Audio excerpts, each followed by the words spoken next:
En vertu du principe du mandat représentatif, Oui. illustré par ces exemples internationaux et même un cas camerounais, les élus qui ont rejoint le MRC représenteraient légalement ce parti.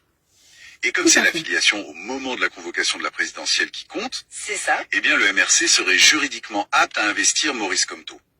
Et potentiellement encore plus apte si d'autres élus le rejoignaient d'ici là. C'est exactement la conclusion de l'analyse. Vous êtes en train de suivre un candidat et il ne réclame pas le fichier électoral. Vous le suivez que vous partez avec lui. Vous ne voyez pas que c'est un Mazembe. En dehors du professeur Maurice Kamto, quel est le candidat qui a réclamé le fichier électoral? Faut pas énerver les gens. Hein. On est à 16 semaines. Choisissez le vrai camp. Choisissez le vrai camp. Je vais vous laisser suivre cet extrait qui met fin au débat selon lequel ils ont d'abord commencé à dire que Kamto ne sera pas candidat. Après, maintenant, c'est que où les 300 signatures sont montées, c'est descendu. Maintenant, il faut intervenir l'ONU et les gens voient qu'au lieu de suivre Kamto, mieux on s'accroche à l'ONU. Que vous avez que l'ONU vienne comme ça pour vous faire du bien. Je vous laisse suivre cet extrait. Mais avant, générique.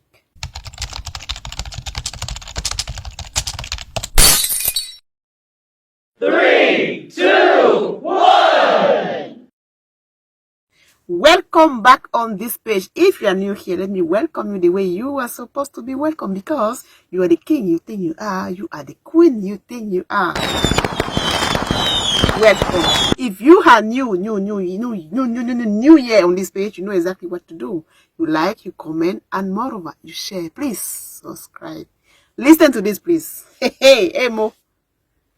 Aujourd'hui, on explore une question juridique et politique assez pointue au Cameroun. Oui, bonjour. Le mouvement pour la renaissance du Cameroun, le MRC, a-t-il juridiquement la capacité d'investir Maurice Kamto pour la présidentielle de 2025? C'est la grande question. On va s'appuyer sur une analyse vidéo qui décortique la constitution camerounaise, mais aussi les pratiques internationales. Oui. Alors, allons-y. Oui, tout à fait. Et la source d'ailleurs fait bien la différence, c'est important, entre l'éligibilité personnelle de Maurice Kamto. Oui. Ça semble faire consensus, a priori. Et d'un autre côté, la capacité juridique du MRC, du parti, à le présenter comme son candidat. Ouais. D'accord. Et c'est là que l'article 15 de la Constitution, alinéa 2 et 3, entre en jeu. L'article 15, c'est celui qui parle du fameux mandat impératif, qui l'interdit, je crois. C'est ça. L'idée qu'un élu, une fois élu, serait pieds et poings liés par son parti. Exactement. L'article 15 consacre le contraire, le mandat représentatif. C'est-à-dire que l'élu représente la nation tout entière. Pas juste son parti d'origine. Voilà. Et comme le rappelle l'analyse, ce n'est pas une spécificité camerounaise. Hein. Ah non. Non, ça vient de loin, Révolution française 1789, et l'article 15 camerounais est en fait très très proche de l'article 27 de la Constitution française de 58. D'accord, je vois. Mais alors comment ce principe, assez général finalement, s'applique concrètement au MRC? L'analyse vidéo utilise des exemples, j'imagine. Oui, et c'est là que ça devient très intéressant, je trouve. Elle s'appuie sur un rapport de l'Assemblée parlementaire de la francophonie. Un rapport qui porte sur ce qu'ils appellent le nomadisme politique. En gros, les élus qui changent de parti. Et ils ont regardé ça dans 23 pays et territoires francophones. Ah oui, quand même. Et qu'est-ce qu'il dit ce rapport? Donnez-nous quelques exemples un peu marquants. Alors, prenons le Burkina Faso. En 93, 9 députés d'un parti claquent la porte, ils créent un nouveau parti, le PDP. D'accord. Et ce nouveau parti est admis à l'Assemblée. Et puis en 2010, rebelote. Un autre député quitte son parti en cours de mandat, il rejoint une nouvelle formation, l'UTC. Et ça passe? Ça passe. Et on voit des choses similaires au Burundi, en Macédoine, en Moldavie. Des élus qui, une fois élus, changent de parti, créent de nouvelles formations, parfois même de nouveaux groupes parlementaires. Et ils continuent de siéger, mais au nom de leur nouveau parti, c'est ça? Précisément. C'est une conséquence directe, selon l'analyse, de l'interdiction du mandat impératif. Logique. Le député qui change de parti, il représente ce nouveau parti. Et d'ailleurs, l'analyse c'est un cas camerounais aussi. Ah oui, alors. Lequel? En 2019, le député Oscar Edimond Doumbé, il avait été élu sous l'étiquette SDF. Il a démissionné du SDF et il a été accueilli officiellement au sein du groupe parlementaire RDPC. Ah d'accord. Ce qui a modifié de fait la composition issue des élections. Voilà un point clé alors. Donc, si on suit cette logique, un élu qui aurait été élu, disons, sous une autre bannière et qui rejoindrait le MRC, il représenterait officiellement le MRC. C'est l'argument central de la source vidéo. Oui, elle réfute l'idée que la décision du Conseil constitutionnel, quand il proclame les résultats, fige l'appartenance politique pour toute la législature.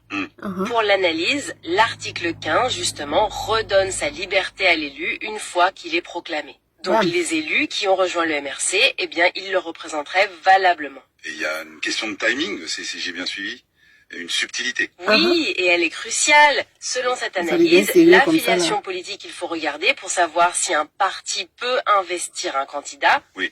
Ce n'est pas celle du jour où les députés ou sénateurs ont été élus. Ah non. Non, c'est celle du jour où le corps électoral pour la présidentielle est convoqué. Ah, d'accord. Donc un élu pourrait changer de parti très tard. Jusqu'à la veille de cette convocation, potentiellement.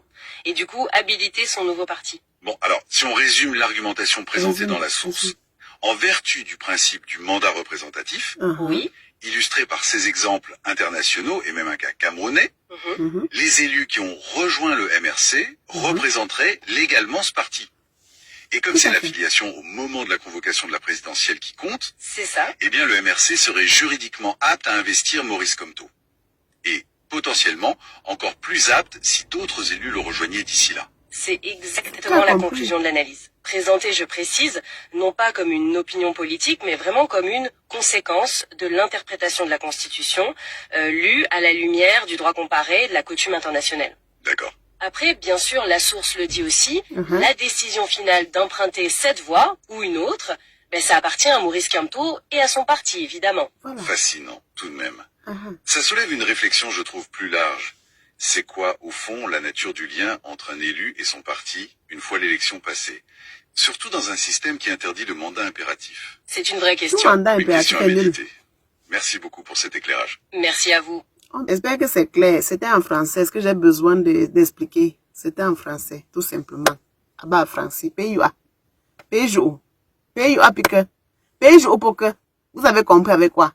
C'est fini. Je ne veux plus entendre. Le mur, ce n'est pas un mur de lamentation. Il ne veut plus entendre les... Tu parles de qui? Hey, yeah.